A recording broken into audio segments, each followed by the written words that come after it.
Baik, terima kasih. Mohon izin Pak Rory selaku calon gubernur nomor urut 2. Kita ketahui bersama bahwa semasa pandemi corona ini, hampir seluruh pemerintah ini mulai dari provinsi sampai kabupaten mencadangkan dana untuk bagaimana kita untuk berupaya corona di Provinsi Jambi. Kita ketahui bahwa provinsi mencadangkan dana 200 miliar. Nah, setahu kami kemarin waktu Mendagri datang, kita ini adalah salah satu provinsi yang paling rendah penyerapan dana COVID-nya, yang 200 miliar itu. Kami, para bupati ini, karena yang calon juga para bupati, sebenarnya menunggu, rindu. Kapan juga, kalau tidak bisa digunakan provinsi, kami siap di kabupaten ini bagaimana kita untuk mencegah. Sayang, uang 200 juta di provinsi ini tidak dimanfaatkan oleh masyarakat dalam rangka untuk memutus mata rantai corona. Terima kasih, Pak. Dengan Bapak Presiden Pak Jokowi, beliau memang dulu rupanya tanggal 10 Maret 2020 terjadilah corona dan sebenarnya bagam gitu. Jadi maka dulu banyak juga lah orang-orang agak marah.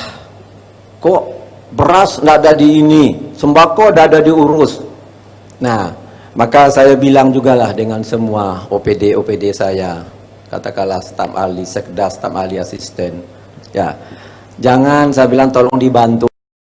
Bapak Presiden memang bukan berarti dia tidak apa-apa, tapi memang kejadiannya itu. Maka kata beliau, insya Allah tanggal 10 Februari, 10 Maret 2000 nanti menjadi 2020 juga, mudah-mudahan Desember nanti yang bulan 2020 ini mudah-mudahan akan bisa berhasil kembali kepada yang kebaikan-kebaikan kepada kita.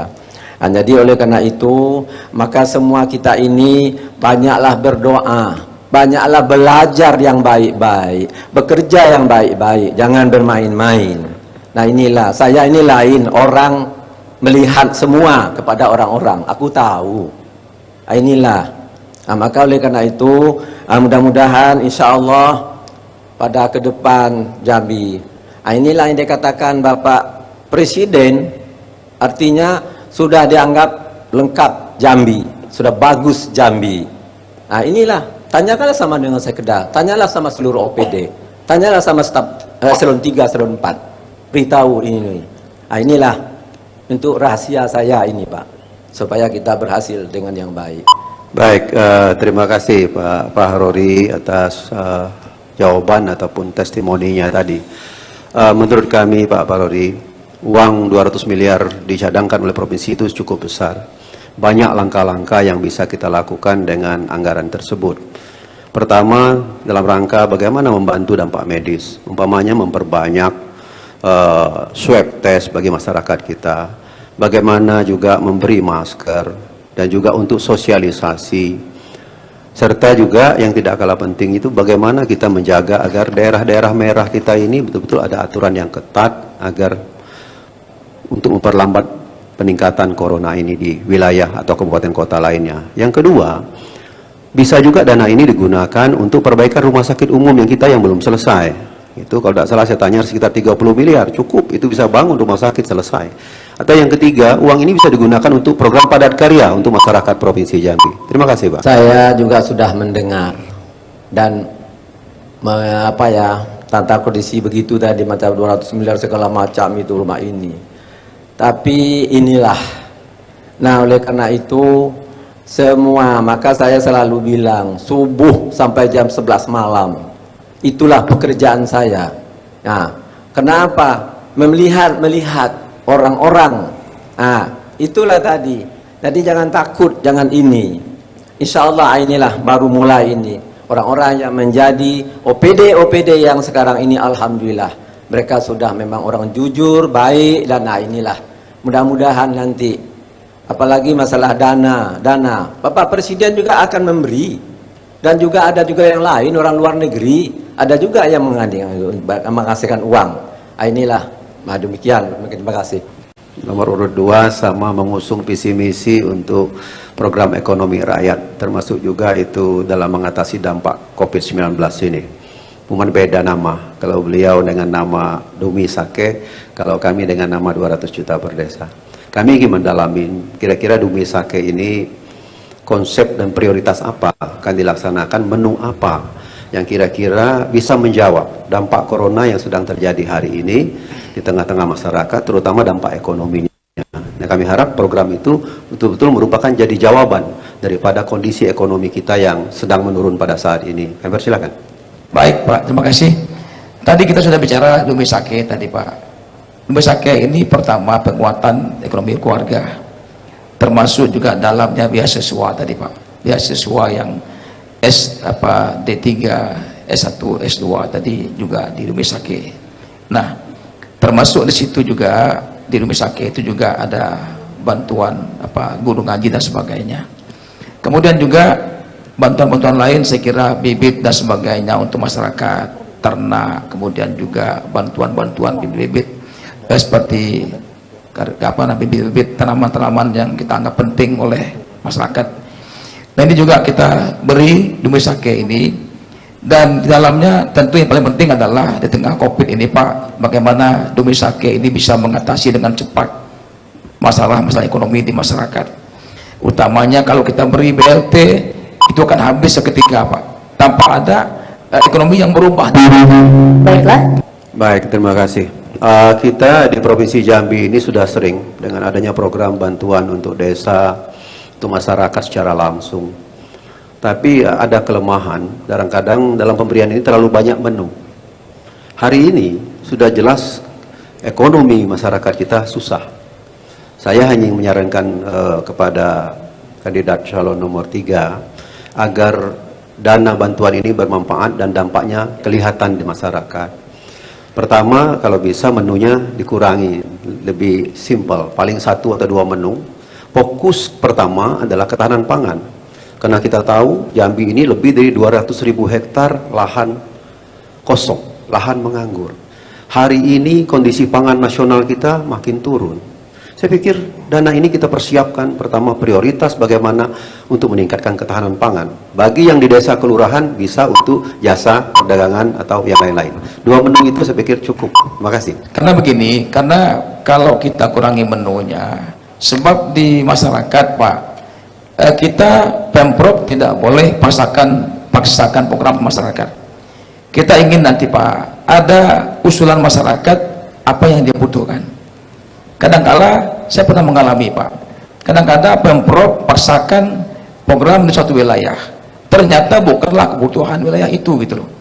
Nah, maka nanti kita lihat nanti usulan daripada masyarakat desa-desa yang lokus daripada Dumi Sake itu desa, camat hanya memfasilitasi.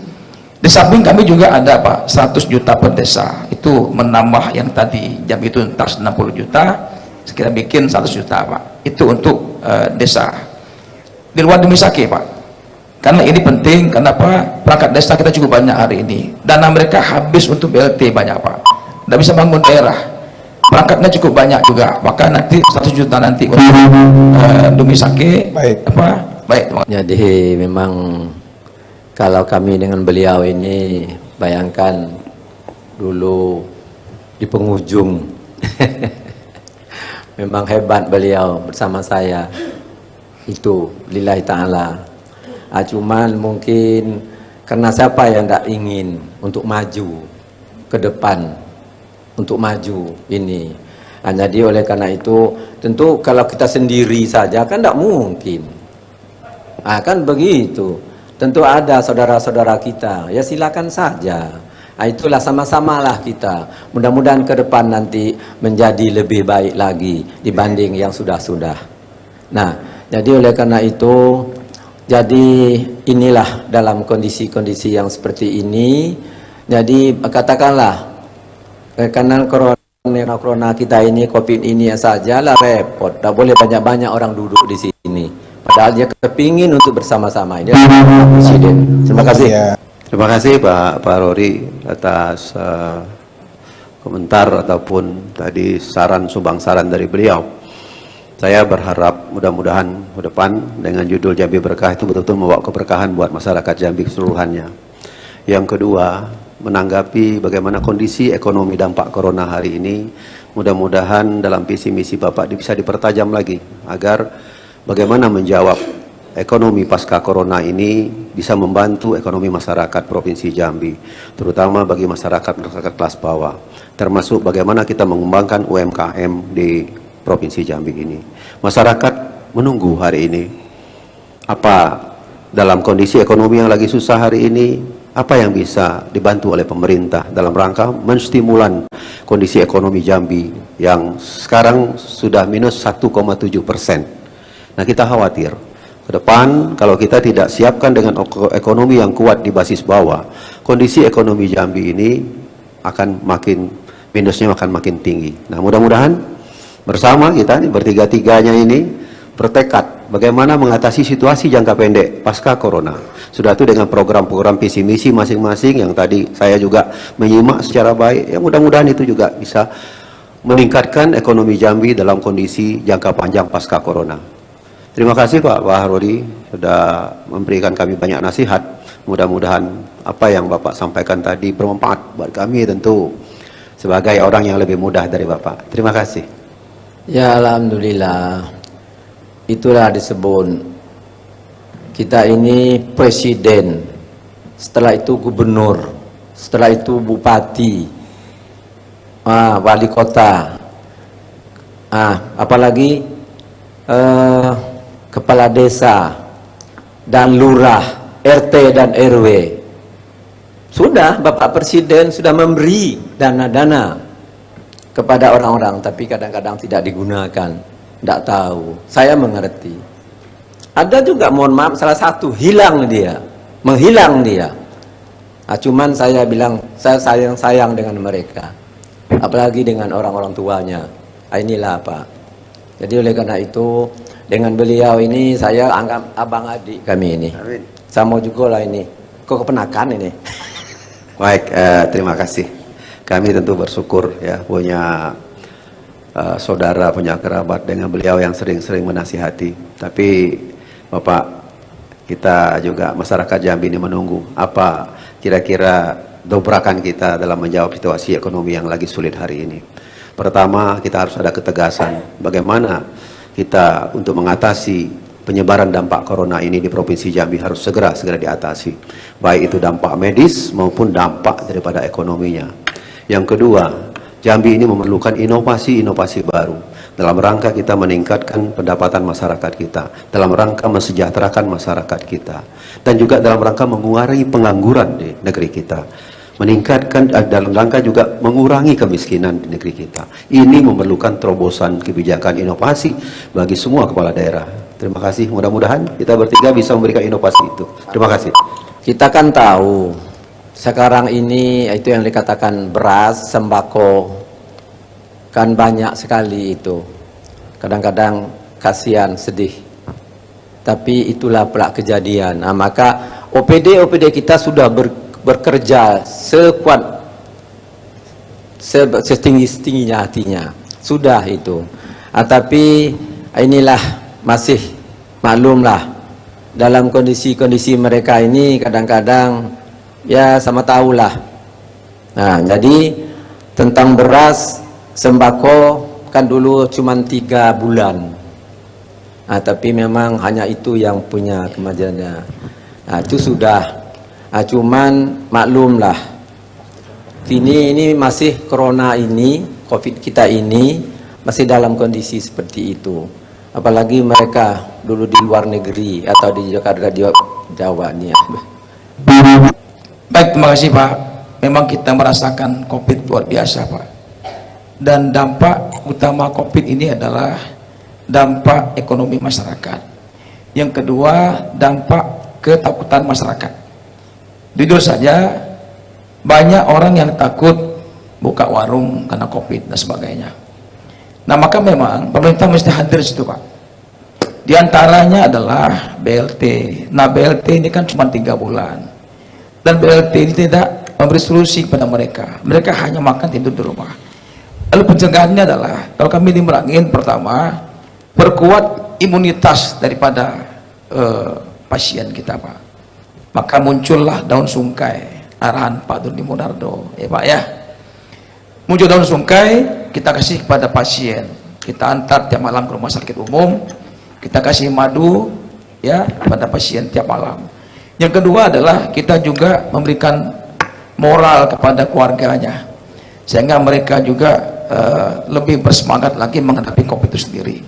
Alhamdulillah merangin 3 bulan tuntas pasien sebanyak 21 orang itu Pak. Yang kedua muncul lagi 11 orang juga 3 minggu tuntas Pak, dengan cara daun sungkai tadi. Maka kami hari ini sudah dengan Unja kerjasama, sudah kita minta Unja meneliti daun sungkai itu dengan ahli mikrobiologi Unja itu. Insya Allah mudah-mudahan kita berharap, karena daun sungkai ini murah meriah, banyak di Jambi Pak, kita bikin kemasan daun sungkai nanti sehingga ini bisa mencegah COVID di Jambi ini, insya Allah mudah-mudahan. Nah itu saya kira Pak, kenapa perlu sampai hari ini belum ada obat COVID, baru sedang penelitian. Maka mungkin yang penting adalah kita angkat obat-obat daerah ini Pak. Waktunya habis. Pak. Terima kasih. Baik, kita kan sudah mendengar apa yang dikatakan beliau ini tadi tentang daun sungkai itu oleh BPBD kita, BPBD, DPKP juga termasuk. Jadi oleh karena itu mohon maaf, memang kita Jambi yang punya daun sungkai itu. Nah apalagi nih kampung beliau ini, di situ pula yang hebat sekali. Nah jadi alhamdulillah oleh Bapak Menteri kita itu kan, nah menjadi ini akhirnya itulah selama kami berdua ini melihat dari danau singkai, dari daun singkai tadi ini. Jadi lah sudah juga oleh OPD kita dan sudah diberikan kepada siapa yang mau, siapa yang menginginkan untuk kesehatannya. Inilah, terima kasih. Yang ketiga, disiplin Pak. Kita perlu ada regulasi tentang disiplin nih Pak. Artinya ini bagaimana ada tindakan nyata dari kita agar masyarakat yang tertib dengan kesehatan tadi Pak, menggunakan masker dan sebagainya, tidak berkumpul, kemudian juga jarak dan sebagainya, cuci tangan. Ini kan belum terbudaya di tengah-tengah masyarakat Pak. Nah mungkin nanti kita juga ajak hukum adat Pak. Masyarakat desa kan lebih malu dengan adat tadi. Nah COVID ini ke depan kita akan ajak lembaga adat bersama-sama agar mereka juga membuat semacam aturan adat Pak, sehingga mungkin keluarga yang tidak patuh tadi mungkin ada hukum adat bagi mereka, ada hutang adat lah. Nah, ini mungkin bisa agak malu mereka di kampung-kampung Pak. Ini perlu mungkin nanti kita kaji sama-sama bahwa ada produk hukum mungkin tentang adat ke depan Pak. Nah itu ya Pak ya, terima kasih. Kita masih COVID nih Pak, terakhir nih Pak, bahwa kita tahu bahwa COVID ini juga Pak harus memberikan kekuatan kepada rumah sakit kita Pak. Apalagi rumah sakit kita rujukan, Merangin juga, Selangor juga. Ketika COVID berlangsung, Selangor juga rujukan. Tetapi tidak pernah Pemprov mengirimkan dokter spesialis paru pada kita. Untuk Merangin punya. Nah, sehingga kendalanya adalah ini juga mempengaruhi Pak, mempengaruhi daripada kinerja dokter di rumah sakit umum kita. Nah, ke depan kita berharap ke depan Pak bahwa rumah sakit umum daerah kita perkuat dengan dokter spesialis tadi Pak. Harapan kami ke depan sepakat nanti dengan Bapak bahwa semua rumah sakit umum daerah akan menjadi rujukan ke depan Pak. Kita perkuat mereka. Dokter numpuk di provinsi Jambi, di daerah masih kurang dokter. Nah ini perlu nanti Pak. Itu mungkin dari saya. Terima kasih. Baik, terima kasih atas pertanyaan maupun komentar daripada mengenai bagaimana kesiapan rumah sakit umum dalam menangani pandemi COVID di kabupaten. Kita ketahui bahwa dokter spesialis ini ada keengganan untuk bertugas di kabupaten. Ya mungkin banyak masalah yang dipertimbangkan. Kita di daerah memang hampir semua daerah kita minus tenaga-tenaga dokter spesialis. Di Sarolangun kami memiliki 7 mesin inkubator itu, tapi dokter parunya tidak ada. Kita melaksanakan operasi hampir setiap saat, meminjam dokter anestesinya dari Kabupaten Merangin. Sekarang upaya pemerintah dalam rangka mengurangi mengatasi kekurangan dokter spesialis, yaitu membeasiswakan para dokter-dokter umum di Unsri dan di Universitas Andalas. Ini memerlukan waktu. Insentif kepada dokter spesialis juga kita berikan rumah, mobil dinas, dan insentif gaji. Itu pun masih sulit untuk mengundang dokter-dokter spesialis dari kota. Nah, mudah-mudahan ke depan mungkin pertama fasilitas rumah sakitnya harus bagus, fasilitas dokter spesialis untuk dia pribadi pun baik, rumah dinas, kendaraan, insentif pun harus baik. Dan yang ketiga mungkin juga kesejahteraan di rumah sakit harus tingkatkan. Nah, ini memang masalah umum, walaupun kami ditunjuk juga sebagai rumah sakit rujukan, tapi kalau terjadi tindakan medis yang memerlukan tindakan cepat, belum bisa dilaksanakan di kabupaten. Ada mesin inkubator, tidak ada dokter spesialis paru, akhirnya dibawa ke Jambi juga. Nah, yang kami ngeri kalau wabah ini bertambah banyak, rumah sakit Jambi tidak bisa menampung seluruh pasien-pasien corona ini. Itulah yang kita ngerikan. Tenaga medis kita kurang. Nah, mudah-mudahan masalah ini menjadi masalah kita bersama. Terima kasih. Karena itu Pak, saya berpikir bahwa kita nanti harus membuat rumah sakit umum COVID, Pak. Rumah sakit umum COVID, mungkin tidak COVID namanya, mungkin rumah sakit umum bukan alergi ya, rumah sakit umum pandemi ya. Nah, artinya adalah kami sudah bersepakat dengan Pak Kiai Abdullah Sandi, Pak, kita harus mendirikan rumah sakit umum khusus daripada wabah penyakit ini, Pak, sehingga nanti dokter lengkap, tidak mengganggu pelayanan di rumah sakit umum kita. Karena dengan COVID ini, Pak, PAD menurun, Pak, orang ngeri rumah sakit karena COVID. Nah, maka nanti kita bisa juga meminta bantuan swasta. Nanti contoh kita punya Pertamina, Pak, ada rumah sakit di situ, nanti kita minta itu. Baik, terima kasih, Pak. Saya pikir memang perlu ada kesiapan untuk kita memiliki rumah sakit yang betul-betul memadai. Bukan hanya COVID, mungkin ada bencana-bencana alam yang lain. Kita memerlukan ruangan yang banyak, memerlukan fasilitas alat kedokteran yang baik. Saya pikir sudah kewajiban kita semua. Jambi belum menjadi referensi bagi orang untuk berobat medis ke Jambi. Kita tahu hari ini masih orang Jambi masih berobat ke Melaka, masih banyak berobat ke Singapura dan ke Jakarta. Karena kenapa? Pertama, kita memiliki SDM yang kurang. Yang kedua, mungkin peralatan rumah sakit yang masih kurang. Ke depan memang ekonomi Jambi perlu dipikirkan, tapi kesehatan masyarakat Jambi juga wajib kita pikirkan. Karena sehat itu adalah mahal. Makanya hari ini kita berharap mudah-mudahan walaupun daun sungkai ada, saya harap daun sungkai itu diteliti secara baik dulu, baru kita sosialisasikan ke masyarakat. Kita lagi menunggu ini vaksin yang dijanjikan oleh Bapak Presiden bulan Februari nanti. Terima kasih. Terima kasih, Pak. Saya kembali soal adat, Pak. Ini penting saya kira. Pemprov Jambi baru punya perda tentang lembaga adat Melayu, Pak. Ya, perda 2014 zaman Pak HBA. Tapi dalamnya belum ada perda mengatur hakam hukum adat, Pak. Sehingga di masyarakat sering terjadi masalah rumah tangga itu selalu ke kepolisian, padahal itu bisa ranah hukum adat. Nah, nanti Bapak kembali terpilih misalnya jadi gubernur, saya harapkan nanti ada perda yang mengatur tentang hukum adat itu sendiri, Pak, sehingga nanti di desa-desa tidak ada cekcok paman dan keponakan lapor ke polisi, ya semesti bisa duduk bersama-sama. Nah, itu, Pak. Nah, itu saya kira. Yang kedua, ke depan perlu duduk, Pak, duduk bersama gubernur, bupati semua.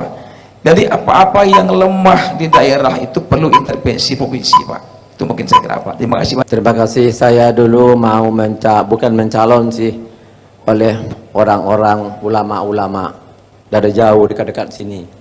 Apalah kata beliau. Jadi rupanya saya memang diajak oleh orang untuk menjadi wakil gubernur. Lah, dah 2 kali saya ini. Apalah kata beliau, buya kita itu, Fahrori, nama kamu Fahrori ya? Iya. Bapak kamu Umar? Iya, Umar. Oh, teman saya, sama pesantren di seberang. Katanya ayah saya sudah meninggal, Pak. Maka kamu hati-hati ya, katanya, hati-hati. Karena apa? Banyak orang yang ingin mau maju begitu. Apalah kata beliau, teman tua tadi. Ada juga orang yang ini. Apalah saya tanya seperti itu, saya gini, jangan memperkaya diri sendiri, jangan memperkaya keluarga, tapi untuk masyarakat. Saya tidak sebut orangnya. Buya dan orang pesantren kita nih. Nah, itulah disebutnya itu. Jangan memperkaya diri sendiri, jangan memperkaya keluarga, tapi untuk masyarakat. Inilah ini. Nah, tapi saya tidak mau nunjuk-nunjuk orang. Cuma dengar lah, merasalah gitu. Apa perasaan? Nah, inilah, apalagi subuh. Ada semai subuh dah. Nah, ini yang saya bilang, subuh sampai jam 11 malam. Ini sholat 5 waktu kadang-kadang. Nah, ini nih. Jamak boleh. Nah, inilah. Jadi oleh karena itu kami ibu juga dengan beliau ini. Pertama meninggal dulu ayahnya. Menangis saya. Mama pula. Diajak dalam kamar beliau. Menangis saya. Ini juga saya ini murah menangis, Pak. Baiklah, waktunya habis. Terima kasih. Baik, saya pernah ke Bengkulu, Pak. Di Bengkulu itu, Pak, setiap orang acara apapun, kekah, pengantin, yang acara rumah, itu wajib pakai sarung, Pak, mereka. Saya tanya, kok pakai ini? Ya, Pak, ini perda kita. Perda mengatur kearifan lokal tadi, Pak, bahwa Melayu perlu dilestarikan, perlu ada gaya-gaya Melayu yang mesti dipertahankan, Pak. Jadi perlu nanti ada perda itu diatur juga bahwa bagaimana pakaian Melayu sebenarnya, Pak. Itu mungkin tambahan saya, Pak. Ini kan numpang titipan. Kalau dipilih lagi kedua kali, ketiga kali, tidak keempat, nih. Terima kasih, Pak. Ingat, Bengkulu, beliau dulu sama dengan saya. Dia wakil gubernur waktu kami berada di Solo. Saya juga wakil gubernur. Berteman sama saya, berkawan sama saya. Nah, ingat, Bengkulu kita kan tahu presiden. Yang pertama Jambi, provinsi kita di Jakarta, Indonesia. Bayangkan itu. Nah, singkat sedia dulu beliau ingin itu kebun Bengkulu itu di Serlamun dekat itu.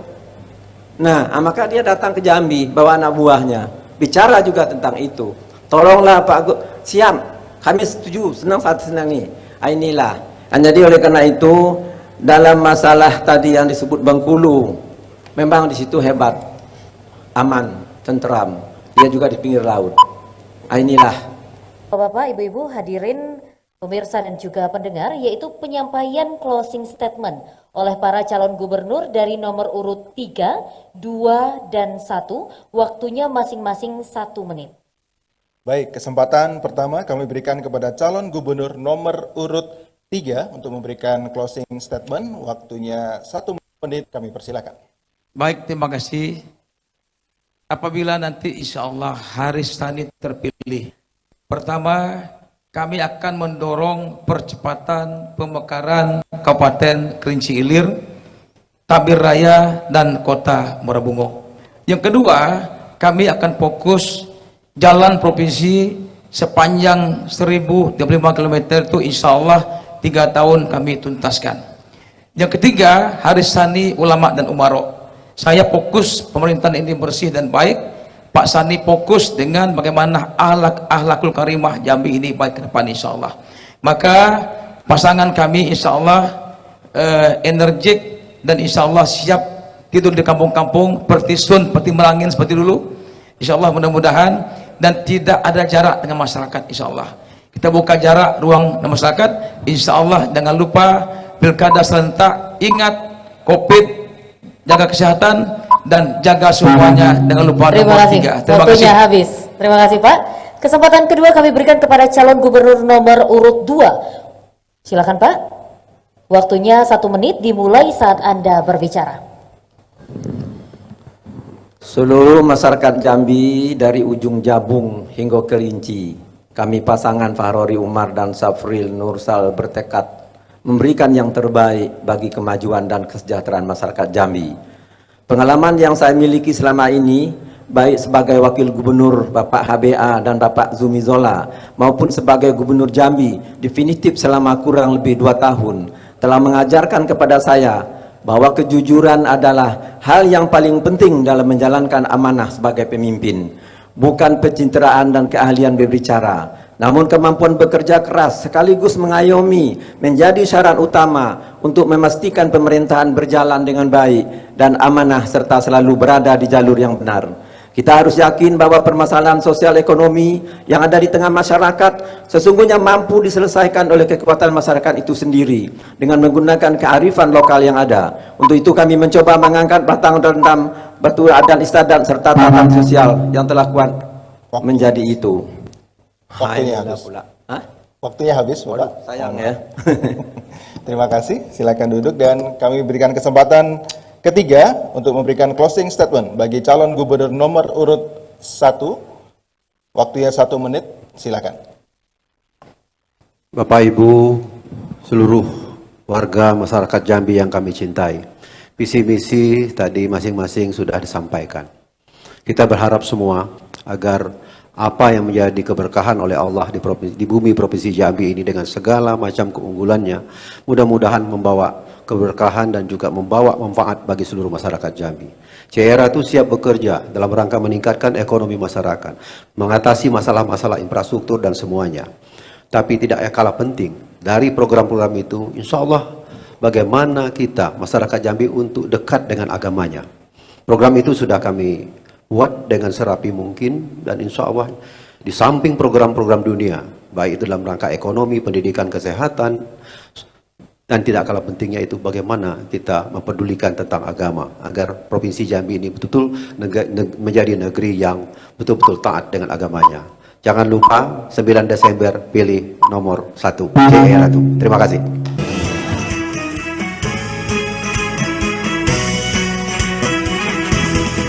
Warga Jambi, yo payo bersuka cita rame-rame, sambut pesta demokrasi. Jangan lupa, Rabu 9 Desember 2020 kita ke TPS.